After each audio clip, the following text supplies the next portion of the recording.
Years of law enforcement in his blood, Tommy Sedner. It's all things sports, plus cop talk, current events, entertainment, and more. Joined by America's favorite Jersey girl, Robin DeLory. It's the King and the Cop.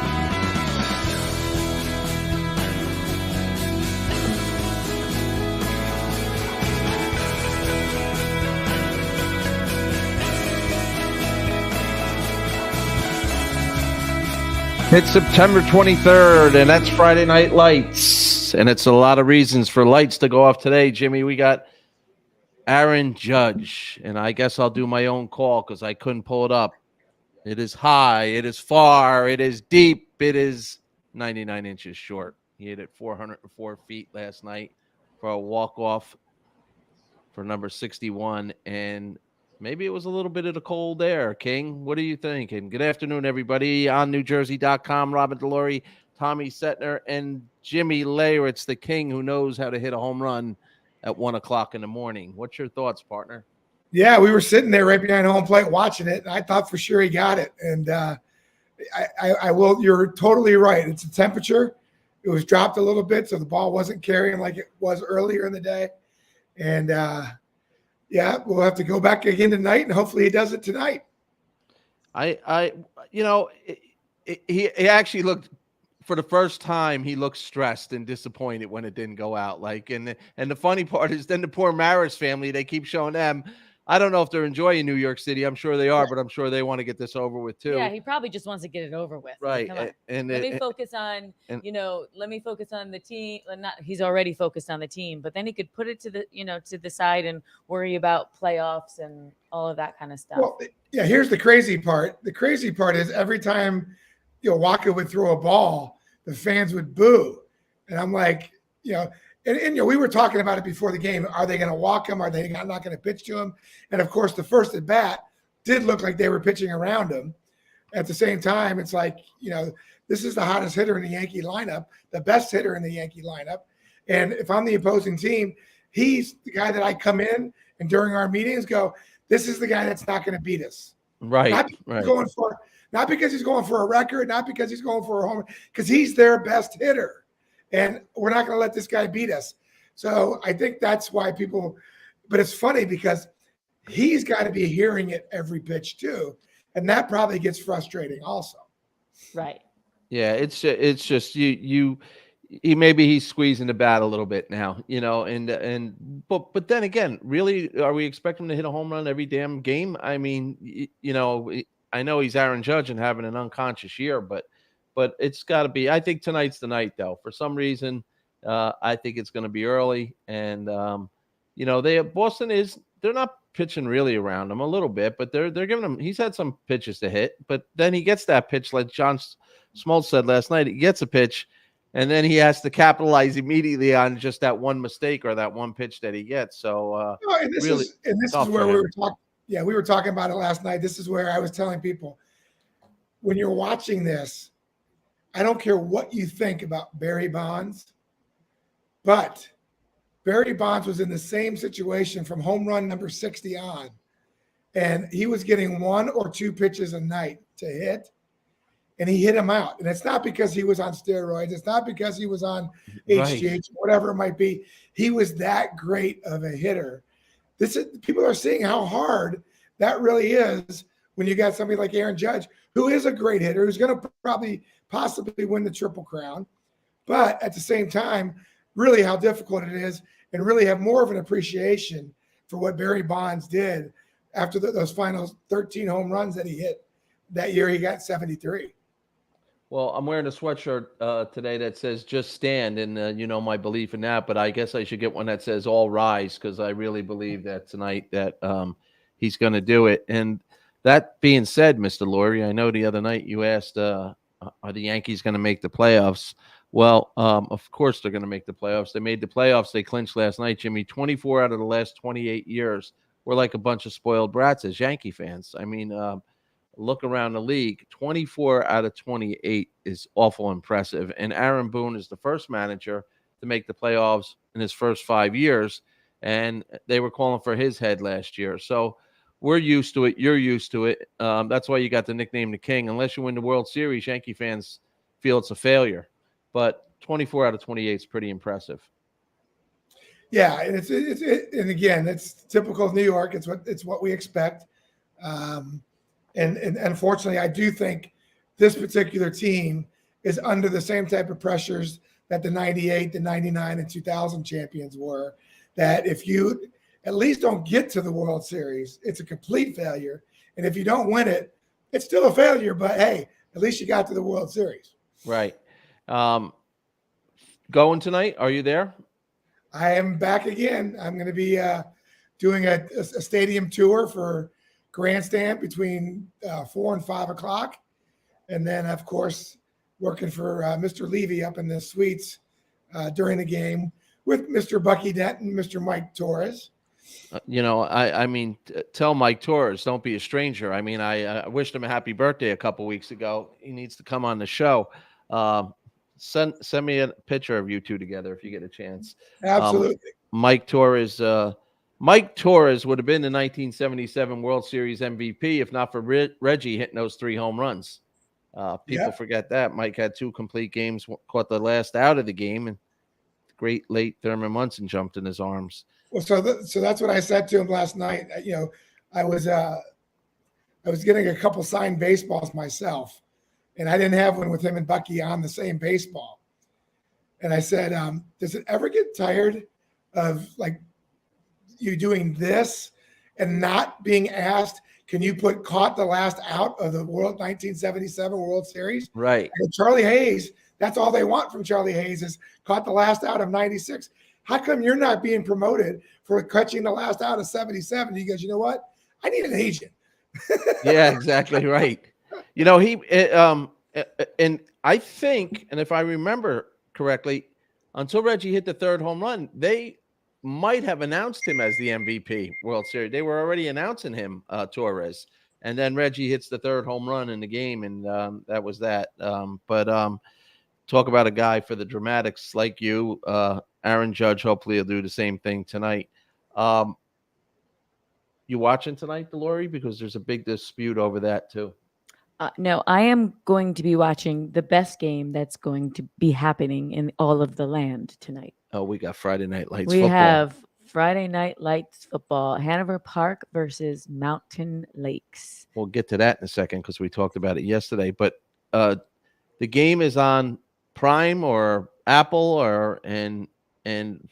Today, I believe, is Apple, right? Yeah, yesterday was Prime. No, last night was Fox. The football game was Prime. Right. Yeah. The football game was Prime last night. And people are lighting up social media. I mean, it really is a damn shame. I mean, there are people that have followed the Yankees for 40, 50 years. They don't have it. I know everybody goes, oh, it's easy. I heard them promoting it this morning. Just get the app. Just get the app. You know, all It's due not respect. that easy. No, we just called Robin's mother because just to put a high school football game on, she's got to go over there and put it on the TV 5 hours earlier for her so her 75-year-old mother can watch it. You know, it's just, I don't know. I get it. It's a business. It's about money, but it's just not that easy. What are your thoughts? What are you hearing out in this? You don't care. There's 60,000 strong in person there. Well, exactly. But I heard it starting on Monday. I mean, everybody said the same thing. I hope it doesn't wait till Friday because half the fans that are been here all year long rooting won't be able to see it, and because it's going to be on this Prime network. So, yeah, it's kind of a shame. But you know what? It is. You know, they made this deal a long time ago, not thinking that Aaron Judge. Right. Oh, we're going to stick it to Aaron Judge and not let people see the home run. That's not what they were thinking when they inked this deal. It's just bringing more money into baseball. And, you know, it's a shame that certain things fall on certain days, but unfortunately, that's what we're going to see. You know, the bottom line is that this isn't just about baseball. This is a transitional period that everybody gets angry with change because everyone is uncomfortable with change. But the truth of the matter is television is gradually it's moving its way into streaming, period. Right. So I often wonder why I'm spending over $200 a month on my cable when 90% of the things I watch on television are streaming. Right. So this is one of those things where it's uncomfortable because nobody understands. But 5 years from now, it's going to be as comfortable as a grandma being able how to figure out a VCR, and that was tough. Remember that? I can't find the remote. No. What is it? Well, It's like, every generation has it, right? The VCR came and then, the parents didn't know how to use the remote. And, so this will just be one of those things and we'll get used to it. to your point, little sidebar, last night I had the pleasure of watching Mr. Maximilian, who's 2.5 years old, and his sister, who just turned 1. And before my daughter left, she said, all right, Dad, here's these 3 clickers. You use this one, you talk into it to turn on whatever, Frozen. When they fall asleep, you could turn this on. They're on Fox tonight and put that on, but you got to turn. And then finally, I looked at her. I'm like, hon, are you kidding me? And she goes, well, they're not going to fall asleep anyway. So you're missing a Yankee game tonight. Right. That's exactly what happened. So, but they watch all of their shows. The babies watch everything. A lot of it on Disney Plus. YouTube TV. Yeah. So I think it's a rare occasion where she just turns on like regular, like TV. Remember when our kids, it was like Nickelodeon. You just turn on Nickelodeon and that was or Sesame Street. Like who even knows how to watch that now? Yeah. Who gets the call tonight, Jimmy? Who's their announcers? Do you know? Well, that's a good question. That is a good, maybe. I know Michael K does do. I thought he does prime. I don't know. It drives me crazy because in our house, for whatever reason, it's like a 1 second delay. And sometimes I hear the sound of a ball and the pitch ain't even thrown yet. Well, you can't have the other TV on. Oh. You just have to commit to one TV because one of them is running through the streaming and one of them is running through the cable. Right? I should be in Andrew Levy's suite tonight. That's really what I should be with Taco and the King.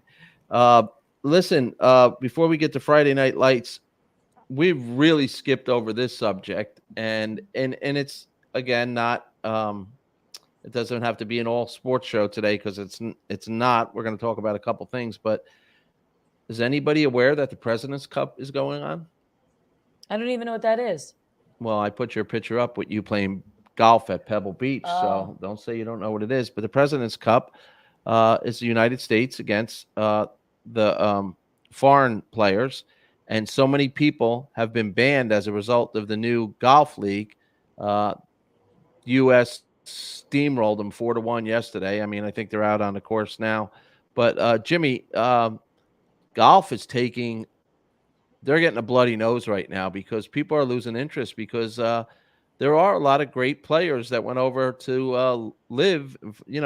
I shouldn't say it. Yeah, Dustin Johnson, Brandon Chambly, and Phil Mickelson. Maybe the characters of the game left our PGA Tour, and when it was the Ryder's Cup or the President's Cup, these characters were on the American team, and it made for good theater, as Robin would say. And I could barely watch it, to be honest with you. Yeah, I mean, it's like watching the NFL versus the USFL. 100%. Perfect example. Yep. And that's kind of what I always said from the very beginning, that I thought the live was going to be like. The USFL came in with all this money and all this stuff, and they tried it for a year or two, and it just didn't. Like you just said, people got to the point they're like, well, this is great because there's a lot of money involved, but the competition is not what we thought it would be. Yeah. And but it's weak. It's weak in the foreigners team in the President's Cup, and because a lot of those guys went over there and took the money, and so now they're banned from playing in the President's Cup and the Ryder's Cup, both Americans and foreign teams. So it's pretty sad. I just wanted to touch on it because I used to love sitting down and watching that for 4 days in the Ryder's Cup. It's exciting, Yeah, we were playing in the John Starks golf outing the other day talking about this. And, I made the comment that I just said, listen, I think, number one, Phil Mickelson was the enemy in the beginning. But Phil Mickelson will wind up being the hero in the end just because all of a sudden now the PGA has found all this extra money that they can now put towards the purses of their tours that wasn't there before. And what's going to happen is I think you're going to see this popularity wear off a little bit. And I think you're going to see a negotiation between these two, between the PGA and the LIV, to figure out something like where all this money is. Why wouldn't you want to see if there is a partnership that you could possibly partner up with? I mean, we do basketball in China. We do all these other, we do business with people that aren't always on the great up and up like they talk about Dubai. Right. So I would think with the Saudi tour that they would figure out some way to work together, because now you can increase who's playing in your tournaments, but also the amount of money that goes into those tournaments. I know that. Well, we'll see. Well, it yet to be determined, as they say. But I guess you can't blame these guys for taking guaranteed money, especially the guys that are mid-age and stuff. But it takes a lot of. In answer to your question on who does the game tonight on Prime, yeah, it is the same. It's the Yes Network. Oh, it is the Yes Network. So Coney's on. Coney O'Neill and Kay. Michael Kay, Coney, John Flaherty, the usual suspects. Good. That's good. I had a friend, it's Robin's friend, and I met him through marriage, Tony Babino, and he wrote this morning, I guess I won't. And he, Jimmy, Tony, he sang with Robin at when you came out to for Eddie's event, and he's a huge Yankee fan. As a matter of fact, before he went on to sing that night, they were sitting there watching the Yankee playoff game on the phone. Huge Yankee fan. And he's like, so I guess I'm listening to my man John Sterling tonight because he doesn't have Prime or whatever it's on. But again, well, a shame, it really is. But bouncing around a little bit, Jimmy, yesterday you were out and about, and we talked about a New Jersey story. And I have a question for you. And Robin and we had a great show yesterday talking about this. The head story in New Jersey.com yesterday, and we reported it on New Jersey yesterday. We talked about it for a long time, and a lot of people were engaged and loved the conversation. There may be some regulation going on to our high school coaches now because they're getting too tough on the players. Yeah. The Bobby Knights of the world. So here's the guy, and we happen to be playing him. And tonight, Joey's playing Mountain Lakes. Hanover Park High School is playing Mountain. And this guy's a very successful coach, one of the top coaches. And it was him that they talking about, runs like a little bit of a boot camp and gets these kids in shape. And we talked about how it was, for discipline of the brain and your physical well-being and to teach you. And now these parents are, we got to comb their hair and put curlers in their hair. You got enough.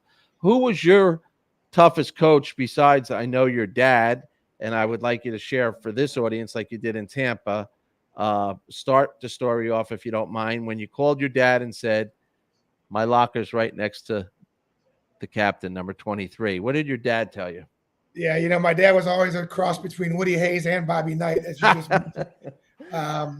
And very, very tough. And he was always one of those that when you achieve something, what's your next goal? Like, okay, great, you did that, but what's your next thing? What are you going to do now? Right. And when I sat down next to Don Mattingly, and we didn't have cell phones back then, so I couldn't take a picture and send it to him, but I had to get up and go use the locker room phone. And I said, hey, Dad, I just came into Yankee Stadium. I saw the monuments. I walked up, I stood on the mound, I made it here, and guess what? My locker is right next to Don Mattingly. He goes, son, that is great. I'm glad you made it up there. But now, what are you going to do to stay there?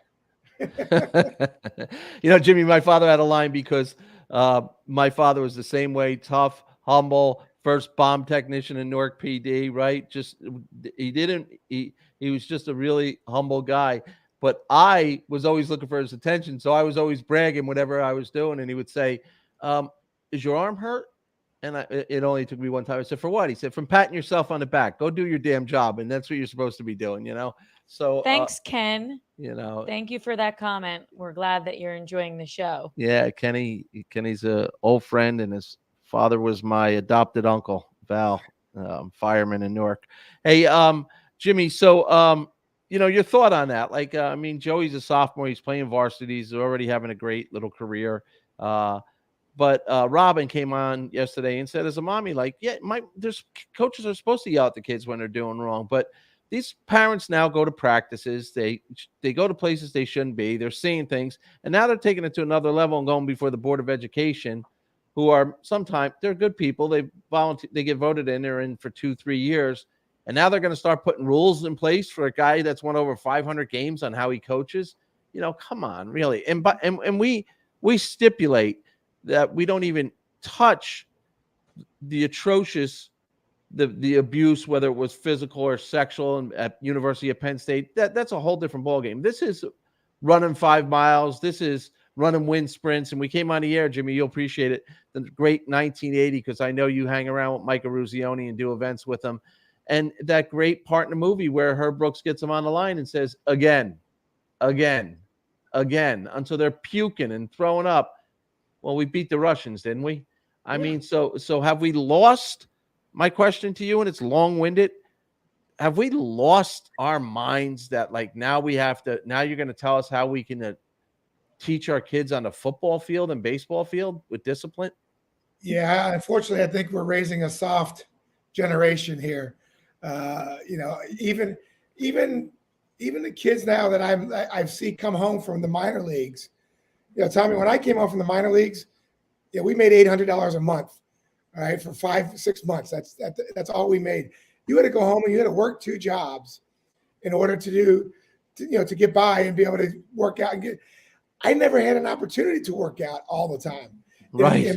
And I remember when Austin came home from his first minor league independent ball, and I said, Austin, you got to go get a job. He's like, what are you talking about, Dad? I got to work out for baseball. I go, no, you need to pay your bills. You need to pay, that's not how you're raised any longer. I think it's the same way, he now teaches it to kids and he realizes, okay, you know what? I can't, if you're raised that way, it's going to make you a little soft. And, don't get me wrong. I don't think it should be abusive. Bobby Knight was a rarity. And back then you could do those type of things. I understand some of that. I mean, the chair throwing and some of the things that got towards the end, it's just like Woody Hayes at the very end.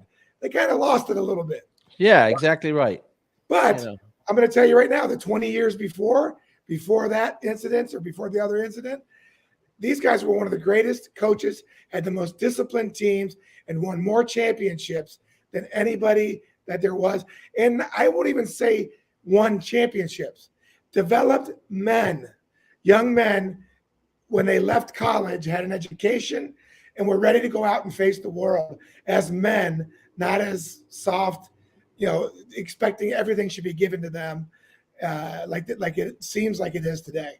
You're 100% right. And they were teachers besides being coaches, and they created leaders. And not one player that ever played for them, when asked the question, what would you do for Coach Hayes or Coach Knight? I'd run through a brick wall for him. They knew we made him better. Speaking of college football, Greg Schiano's back at Rutgers. We're 3-0, snuck by Temple last week, 16-14. But for the first time, and it's a night game, Rutgers, Lincoln Stadium, I believe it's called, Lincoln Center Stadium, is going to be sold out. And that's a big deal for Rutgers football.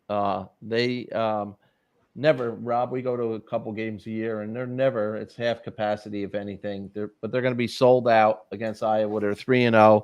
And Schiano's another one of those coaches that knows that in this generation he has to walk the line, but he rules with an iron fist, and he's tough and confident.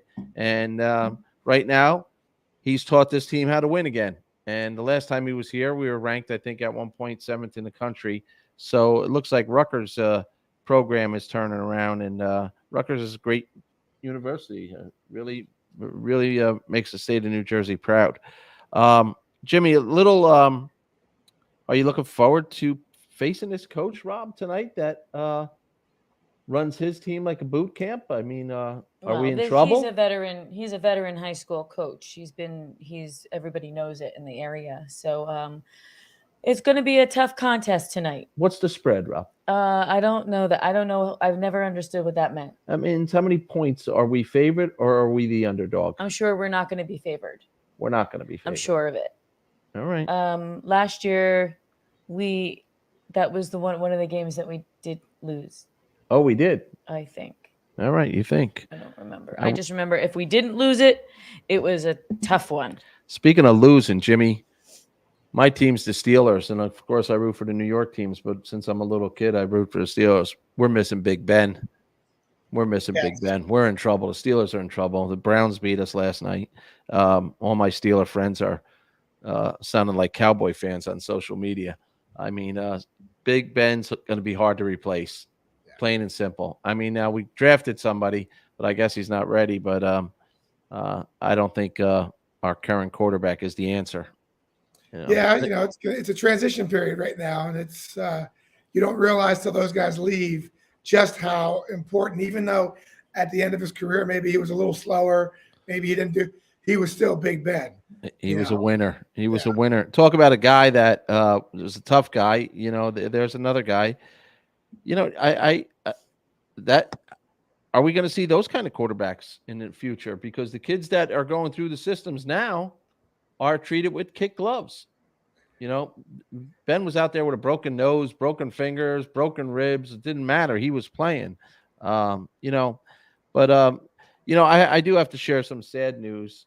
And it shows the danger, and we're talking about being tough and this and that, but there was a horrible tragedy in New Jersey.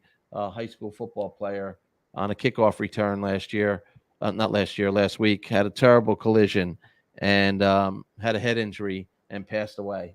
And these are the other part of it. Like, are we preparing? Are we preparing our kids to be tough? Are we preparing them to play the game hard? Yes. But then we beg the question when I see something like this, do we have the right equipment? Do we have the right equipment on them? Because at that level, a 17, 18-year-old could trump a 15-year-old's body, maturity-wise, strength-wise. And this was a kickoff return. Tell me that. Yeah, well, it's national news, unfortunately, and I did send it to you, but I felt bad. I'm gonna look it up, but it's just terrible what's going on. It's when you see a high school kid, and the aforementioned Rutgers, we had the kid Eric. I believe I don't want to pronounce his name wrong. LaGrange. He's been in a wheelchair for years.